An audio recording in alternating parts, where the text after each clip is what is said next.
Well, hello, hello, hello, everyone, and welcome to. I know I say a special episode quite frequently, but you all, I'm telling you, you are in for such an amazing treat. I am just tickled pink sitting here today. How are you today, Mr. Randy? I'm doing well. Thank you for having me on. I'm excited, Good, naturally. good. Good, good, good. You're excited, man. I'm excited. I'm nervous. I'm thrilled. And why am I nervous, y'all? Because this gentleman is absolutely amazing, y'all. And you know, I don't just blow smoke. I tell you the truth, right? I am so authentic and genuine in when I bring people on of this magnitude, you all. I want you to know. I want you to sit down, grab a piece of paper, make sure you have no distractions around. I'm telling you, I have learned so much in less than a year from I talk about my amazing coaches. Well, here you have an opportunity to meet one of my amazing coaches. So, Thank you. sir, Thank you. so You're let's get putting too much started. praise on me. I'm just a regular guy, Y'all, I tell you, living a regular life. I tell you. Well, before we get started, as we get into the conversation, we always ask this question: what does get trauma informed mean to you? I remember when you first asked me this question, right? Yeah, And I asked a question back for clarity. I said, get trauma informed about what? right. So it almost seemed when you asked me that question that it was incomplete. And that's what it meant to me. It meant that there seems to be more to say here. But obviously, when you can put those two words together, I would assume that it has to do with trauma, but not oftentimes people are aware, or in this case, informed about the trauma. Now, I've come to find out that it's just a whole field of understanding, trauma, and that's the kind of the title over it. But naturally, my curiosity led me to ask, yeah, get trauma informed about what? And that question that you asked actually spun and opened up a lot of doors because that, like you said, a complete thought of get trauma informed for what? And as I've been collecting my data and talking to people, and it just opened up a whole new world of, really possibilities in trauma recovery. Hmm. And that's one of the things that's been so amazing and so remarkable about working with you and about being coached by you is that it's sort of like you don't know what you don't know until you know you didn't know it, that kind of thing, right? And so I knew from, I know that's a mouthful, but it's the truth because you really don't know. And then so, just going back to when we first met, you all, let me tell you this. And then I'll stop with the praise, I promise you. Well, maybe not, but I was in a class, and when Randy came in, or Coach Randy came into the room, and he started talking about, or he was introduced as monetize your life, and he was talking about how to monetize, and I focused in, and sometimes you could meet someone and you know that you just know that you know that you know, and I knew that I needed to meet him. He was not actually assigned to me as a coach, but I knew that I needed to meet him. And as we went through the program and he was able to become my coach, it's just been an amazing experience. He's opened up so many doors, and we're really going to get into today trauma and the entrepreneur. And we're going to talk a little bit about my journey, but again, like I said, it's just been so great because he's just really taking my business to the next dimension, right? When we talk about automations and we talk about, just all of the different things that you need to do to make your business a success. Yeah, you have anything you want to add to that? I mean, I can remember your eyes lighting up when, and I don't brag on myself or any of that kind of stuff, right? So it's, and perhaps that's trauma. I don't know, right? You don't want to get the big head. You hear that kind of stuff, and people kind of, help you dim your own light. And then when you hear praise, you kind of go, oh no, I'm just a regular guy, whatever it is. But I can remember your eyes lighting up when I started talking about, um, monetizing things, right? How can you look at what you're doing and how can you look at what's happened to you and, turn it in a way that it works for you instead of against you? And that's what it really came down to, and in a monetizable way, right? So if we start thinking about the trauma and we start thinking about all the things that you have found to hold you back, and we ask ourselves that bigger question of, well, how can I leverage this? How can I leverage this in the business that I run, in the life that I want to live, in the dreams that I want to fulfill? And then how can I put it in a way, in other words, package it in a way that I can eventually present it and then profit from it, right? I call that's my 3P framework. Package it, present it, and then profit from it. And then when I started talking about that stuff, and your eyes were just like, saucers over there. And I kind of knew too that perhaps I could help you in your business, take it to Absolutely. where you wanted to go. Absolutely. And I like to stay there just for a minute because, I've been an entrepreneur for many, many, many years. And I always knew that there was a missing component, right? People would tell me how amazing my products, my services were, Mhm. but I wasn't able to monetize them the way that I knew that they could be. And I just didn't know again what I didn't know. And so when you started talking about your systems and you talked about your processes, and then, I think one of the things that honestly and truly brought tears to my eyes is when you saw my vision. And oftentimes other people will see your vision. That's why they say be careful with who you share it with, because Yeah. they'll steal that light from you, because they'll tell you, wow, that's too much, bring it down to just this. But in the case when I met you, you were like, no, do More, more. And I do was like, more. do more? Wait, I'm excited because I'm a creator. So I can create Yeah. more. But the thing of it was, I think I was creating all of these puzzle pieces. And then you started to glue them together and say, wait, this is how you move forward. And this is how you do this. And have you considered this? And just, the way Mhm. that you actually saw the vision and really popped it was just so incredible to me. And so, when you're coaching, when you're being coached, it is absolutely imperative that you trust your coach, right? And so they may tell you to do some things and they may not feel comfortable, but if you do the recipe, because in trusted coaches, like, you've done it. You've actually done the work, you've produced the product, you monetized, and you've made money from it and you're very successful at it. So why would I, this is a hint, everybody, why would I, as a as a mentee or being coached as a client, why would I buck the system that has proven the results before? And that's Yeah. that's the stance that I took. And some of the things that you told me, even the gut shots, were like, ouch. But guess what? Yes, that's right. That works. Yeah. And again, when I can remember us talking about a few things, and I can see that look in your eye like, what? Wait, that's not what I'm used to. That's not what I've done before.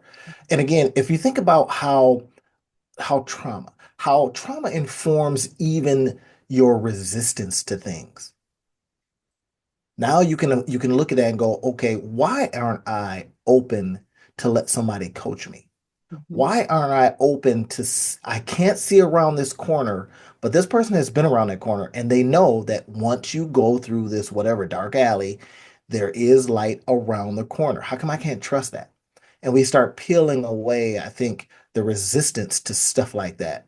And once you can peel away the resistance, or if you have someone there saying, just come with me, just come with me, just follow my footsteps, hear me and follow my footsteps, even though you can't see it. And I can tell y'all is that Liz was like, I can't see it, bro. I don't see it. And I says, well, just trust the footsteps. Keep walking forward. And eventually, once you got to the light, you were like, oh my gosh, I didn't realize all this light exists. And I think I remember saying, and I don't really talk, I don't want to talk about like from a physical standpoint, gut punch or whatever that kind of hits hard or whatever, using those kind of words, especially in this environment. But I think when I was able to say, I think your ladder is up against the wrong wall. In fact, I know it is. It was Right. like saying, what do you mean? All of this effort Mhm. that I've been putting in is essentially wrong. And Mhm. I was like, yeah. I says, it's wrongly placed. You had a discipline like nobody I've ever seen. That's why I agreed to work with you. It's like I Right. saw a person that showed up, a person that put in a good day's work, B, and then at a person that if you just put the ladder up against the right wall, will succeed. Period. Period. And then we started working together, and you're like, bro, I think my ladder's up against the right wall, but I'm gonna trust that you say it's not. And then once we placed it on the right wall, then all of these other things started falling into place, right? That consistency, that ability to just go forward kind of stuff, that work ethic on the right wall, then start working for you. Absolutely, absolutely. And something that you just mentioned too, when we talk about trauma and trauma recovery, trauma steals your ability to trust.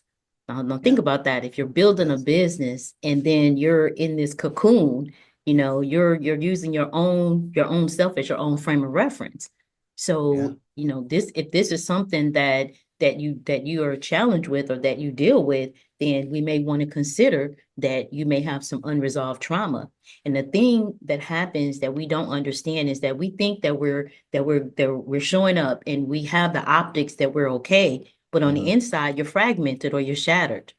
And so Hmm. as you're showing up, you're making decisions off of that fragmented part of yourself. So if you face the trauma, then part of you is still stuck in that trauma until you resolve it. And oftentimes we swallow it. We continuously bury it and we keep moving. But now we're only operating on about 70% of us or 70% of our capacity because that 30% is gone. And if you think Hmm. about like myself and my situation, I've had trauma from conception. I mean, from not even just from birth, but as I was forming in my mom's womb, I had trauma, being a product of domestic violence. So I had trauma after trauma after trauma. So still in being persistent and being diligent and knowing that I knew without a doubt and holding on to my faith, I knew that there was a better day, a brighter day. I just didn't know how to get to it. Right. And then as I started, I'm a praying woman. So as I started to pray and ask, I actually prayed and manifested you into my life. I never told you that, but I asked for people to come into my life that were of high caliber, that didn't mind sharing what they knew and would help me to move to the next level. And as I continued to pray that, that's what started to manifest and happen in my life. And so I'm saying that in frames or in regards to trauma recovery, that's one of the reasons why I'm so passionate about this is because I've lived it. It's been my whole life. And I've lived it really literally like through a kaleidoscope. How the kaleidoscope, you just don't know, the picture is not clear. But then when you have people that come into your life that can help restore that trust, and as you go through your trauma recovery, that is what helps to make things to get into like a clear focus, and then you can move forward, and then you can achieve the success when you have again coaches like yourself that are willing to roll your sleeves up and really get in there and really help or really support, really assist. That's interesting to hear because trauma within the entrepreneurial community or the trauma in an entrepreneur is real. It's so real. And we wonder why oftentimes some of the businesses that we start, they don't succeed in a specific way. And because you said it there, right? You got maybe to 50% of the 70% that you have, with the other 30%, consumed in or being in pieces. So then we wonder, well, why do I always start stuff, let's say, for example, for the entrepreneur that doesn't finish anything, right? And I suffered from that for a long time. Being a person that loves ideas, I could get it to a level and then I would lose interest. Well, because somewhere in there, you continually like starting things. There's something that it provides to you. It's something that it gives you back. And the ideal of finishing something suggests something else. There's something that was a lock or a block in there.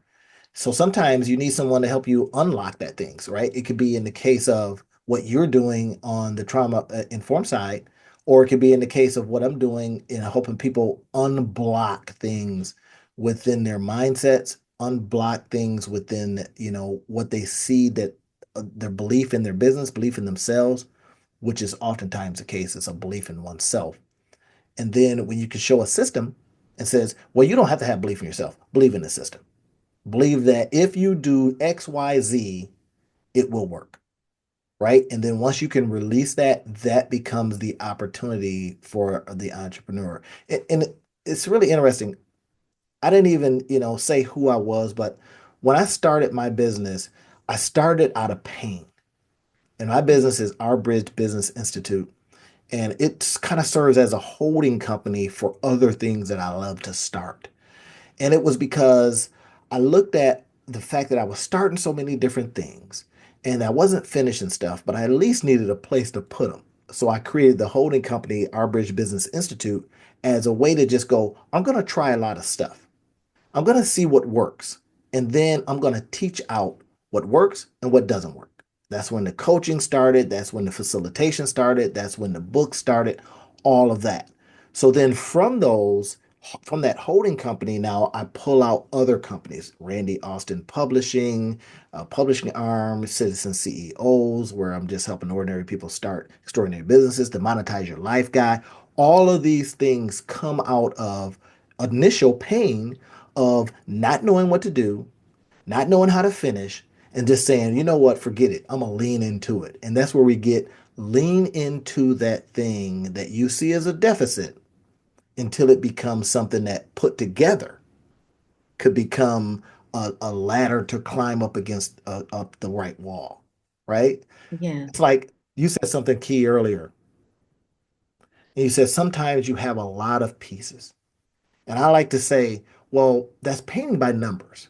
So if you ever looked at a painting by number thing, they just got a whole bunch of numbers. And if you just follow the numbers, it will show you a picture, period. But some people Mhm. go, well, I can't see it because they won't follow the numbers. They won't follow the systems. They won't follow the advice or whatever it is, the coaching. They go, I can't see it. Well, it's not meant to be seen yet because all it is a bunch of pieces. It's meant to be put together. And sometimes you have to have somebody that says, okay, you see that one? Start there and go all the way until you get to 100 and your picture will show up. Mhm. And if you just go, yeah, but I don't see it, are you resisting it? But I'm gonna do it. And this is what I found that you were doing. You said, I'll do it. And you started painting, you just started connecting the dots, and next thing you know, you saw the picture, and the picture turned into some money. Absolutely. That was the incredible part.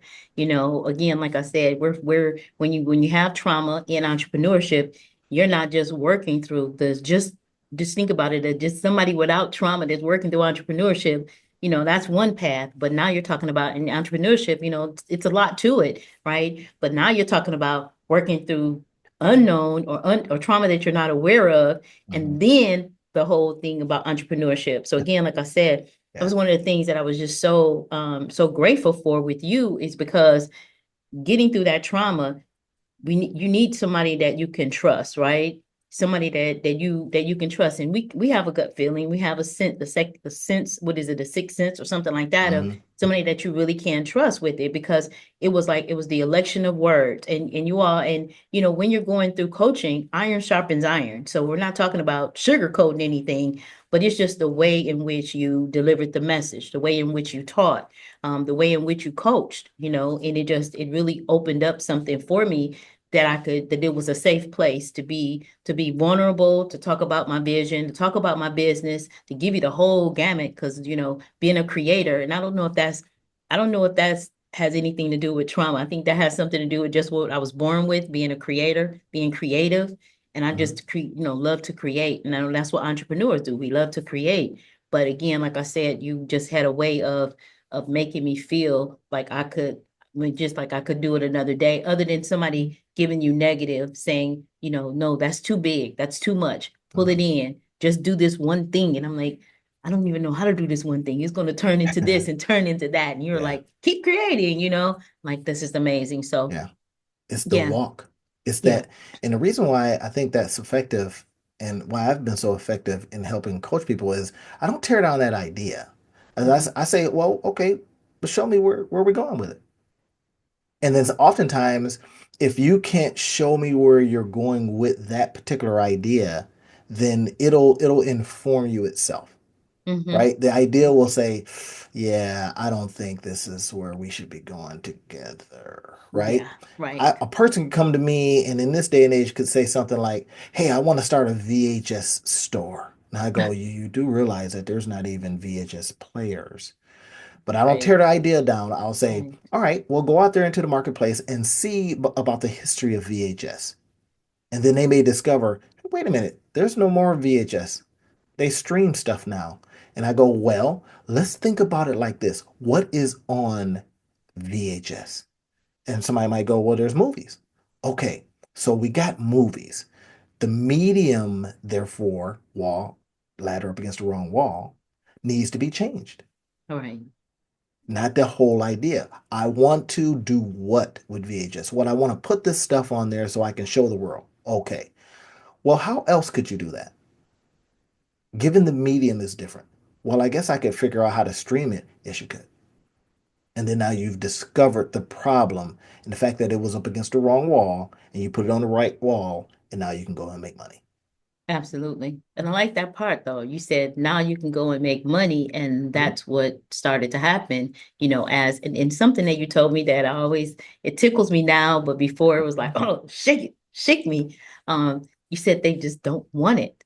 And that's a hard thing to hear when It you're is. when you're creating and you think, oh, I know what somebody wants better than what they think. I mean, that's the inner talk, that you're saying to yourself. But the thing that you taught me I utilize it almost every day. You said do the research, find out what people want, Yeah. find out and use the data and use it. And I was not a data person, but you put that, and that's something that I'll continuously, and that's what a great coach does, everybody. They help you to be better, right? And so therefore you take that coaching with you everywhere that you go. And so I think about that as I'm moving through and creating my more in my business. I think about that, go find out what they want, because you make a meal, you make a vegan meal for somebody that's not vegan, just like what you said, I don't want it, right? Right. And you can say, but it's So the best vegan meal ever. It's good for you and all this right, stuff. And you go, yeah, but I eat meat. Like, right. what's up? I'm a meatitarian, right? I'm not this other Exactly, thing. So exactly. ladder up against the wrong wall. But if you Right. had just says, hey, what do you typically like to eat? And then that person says, well, I like meat. Now you go, I can go find you some meat and sell Mm-hmm. them that. And Right, they go, thank you. Because right. now you've just basically you didn't go against the grain, so you didn't swim against the tide. You've heard all these type of things. You used information from a question to get to what they like, and then you just supply that. Oh, Absolutely. that's much better. Absolutely, absolutely. As we continue through, we talk about trauma empowering and inspiring you. How has trauma empowered and inspired you? Well, I like to think I can remember saying earlier how I started a business out of pain. And started thinking about how has throughout my life when I started things or stopped things, how was the degree of pain, how was that informing me or degree of trauma? I can remember, and this is something small, y'all might not care about this, but I remember when I bought my first piece of property, and it was because I was like, I'm paying this guy rent. Me and my roommate, we were paying this dude rent. And he wouldn't fix stuff, and I thought that's I'm upset about that, right? And I started thinking, just out a little thing like that. There's pain there, right? I didn't want to pay this rent, and I started thinking, even at like 19 years old, I was like, this is gonna be painful if I gotta keep paying this guy rent. And I started literally looking around to be able to buy my own property that I could pay myself. Mhm. So a little bit of pain and the fact that, I felt used by dude, right? Getting that rent every month. And it caused enough agitation and enough pain that I went out and says, well, couldn't I do that myself? Couldn't I become the landlord myself and then pay myself? So I went and bought a two family. That was the very first property I bought. It was a two family, um, a piece of property.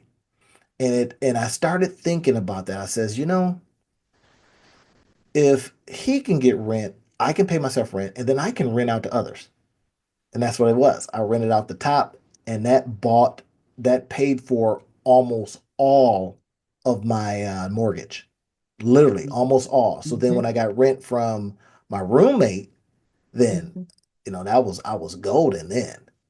So I think Intentional. about something small like that. And then I started thinking about other areas and listen, regular guy stuff, right? I'm telling you, I'm a regular dude. I used to drive a pizza car.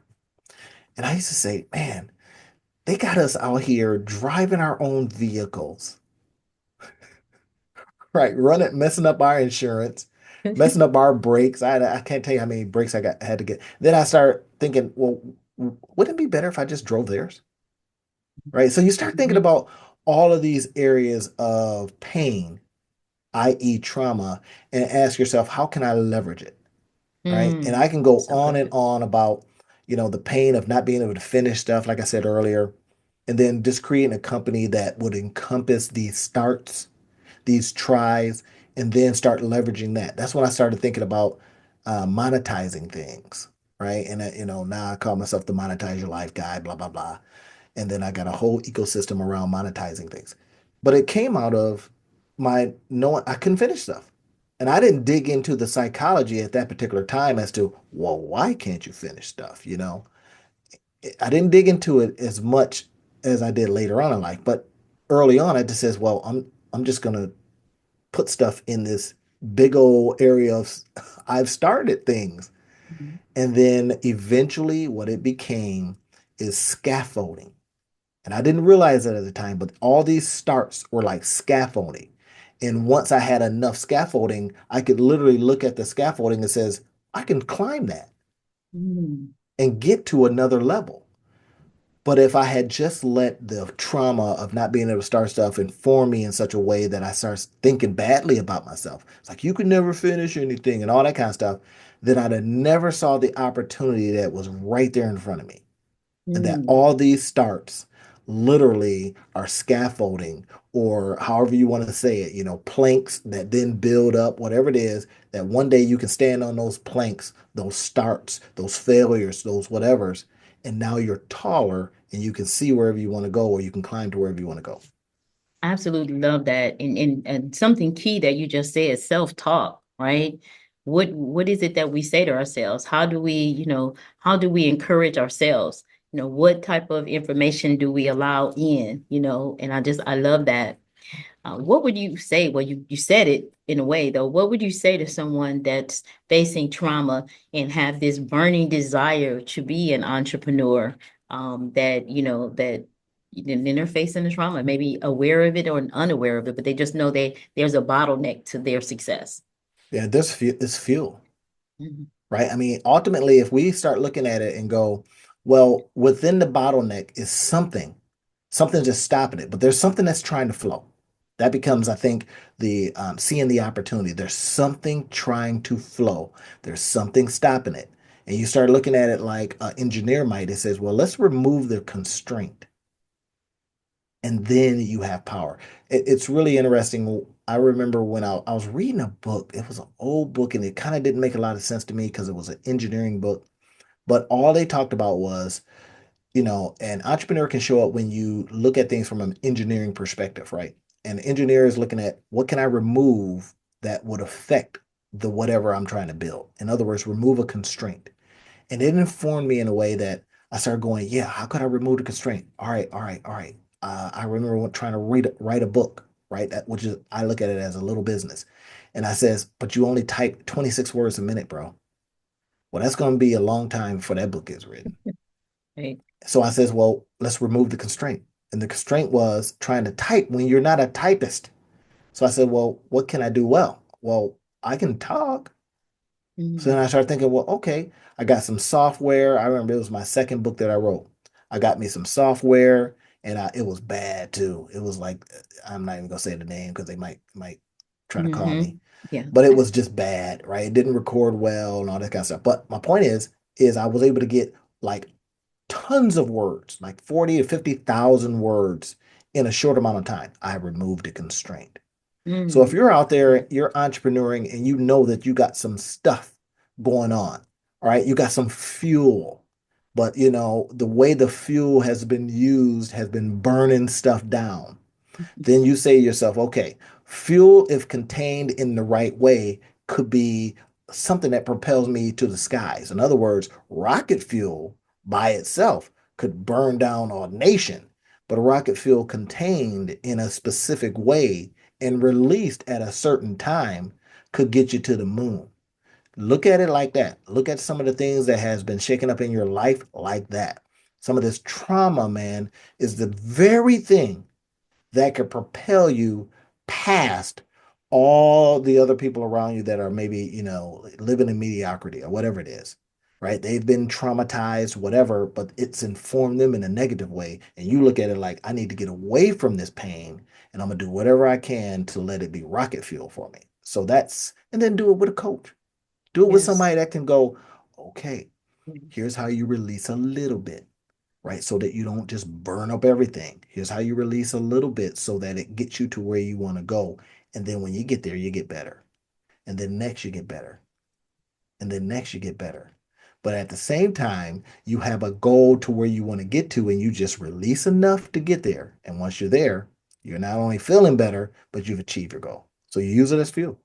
Absolutely, absolutely. And I often say that, all of the great pro athletes, they have coaches. Nobody has become great without a coach, right? And so why do we think that we can, create this great, empire or this, business without having a coach that knows what we don't know and can help us get there? So that's absolutely incredible. And what we've done is we've put together a checklist, because if you see that trauma may be affecting you in your entrepreneurship or your entrepreneur endeavor or your business, you may want to go through the checklist and just see if there are some things that, myself, that Randy can help you to walk through. But first of all, we're talking about awareness. We talk about awareness all the time because oftentimes that's what's holding us back, because we're not even aware of how trauma is stopping us, right? Or Mhm. how trauma is causing that deficit in our business, or kept keeping us from getting to the next level, because we're using ourselves as our frame of reference. And I just Mhm. want to say this too. We talked about the kaleidoscope. So if you're looking through that lens, or through that kaleidoscope type focus, then if it's not in the clear focus, how do we think that we're going to achieve the results in which we can achieve? So I'm just so grateful to have you here. We will have the link for the checklist in somewhere in the description, if it's not the description, but somewhere, along, for you to be able to grab it and to get that checklist. Randy, if somebody wanted to get back in contact with you, because, again, like, I thank you so much for being such an amazing coach, how would they get in contact with you? And one of the best ways is direct email. Now, I don't like sending you to, IG pages and all that kind of stuff, or my, YouTube channel. I've got a ton of stuff on my YouTube channel, probably about 130 different videos on there. I say get directly in touch with me. So you can go to my name. If you look at it on the screen here, Randy Otterbridge at gmail.com. I don't even send you over to the business email, right? I got a business email, but I go, okay, if you want to talk to me directly, just go to Randy Otterbridge at gmail.com. Throw in your question, ask me what you want to ask me, and I will answer you. He is amazing, you all. He will answer you. And I tell you, it made the difference of between light and day with me. So I am so grateful. And I thank you for your time today. Just, taking the time out of your schedule to come in and, just shed some light on this trauma and entrepreneurship. So again, thank you so much. All right, I appreciate you. All right, you all. Until next time, we'll see you soon. Bye for now.